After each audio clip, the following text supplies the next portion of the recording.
একজন নামকরা কোম্পানির অহংকারী সিইও কখনোই ভাবেনি তার ছোটবেলার ঠিক করা বাগদত্তা হবে একজন মাঠে কাজ করা গ্রামের মেয়ে। যেদিন মেয়েটা তাকে নিতে এলো সে কোনো দামি গাড়ি নয়, চালিয়ে এলো একটা ট্র্যাক্টর। আজীবন বিলাসী গাড়িতে চলা সিইও সোজা বলে দিল মরলেও আমি এতে উঠবো না। পরক্ষণেই মেয়েটা পেছন থেকে একটা ভারী স্প্যানার বের করলো আর রাগে ফুসতে ফুসতে তার দিকে এগিয়ে এলো। সিইও মুহূর্তেই ভয় পেয়ে গেল, সব অহংকার উধাও, চুপচাপ ট্র্যাক্টরে উঠে বসলো। কিন্তু সে জানতো না দুর্ভোগের শুরু মাত্র এখান থেকেই। গ্রামে পৌঁছেই মেয়েটা একটা কুকুরের ঘরের দিকে আঙুল দেখিয়ে বলল আজ রাতে এখানেই থাকবে। সিইও ছুঁয়ে দেখে অবাক, কুকুরের ঘরটা মেঝের থেকেও শক্ত।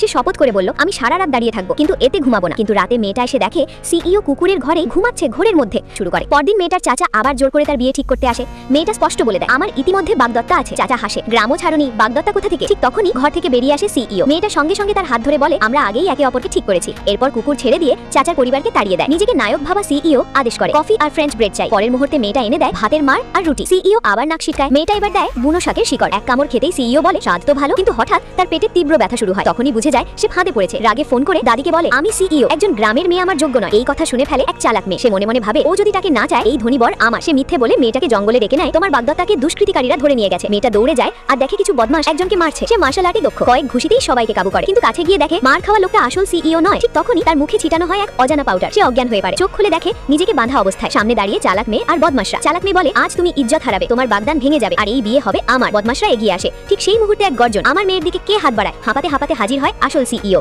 সে বলে আমি হয়তো আগে বুঝিনি, কিন্তু আজ বুঝেছি, ওই আমার মানুষ। শেষ মুহূর্তে সাহস আর ভালোবাসা সব ষড়যন্ত্র ভেঙে দেয়।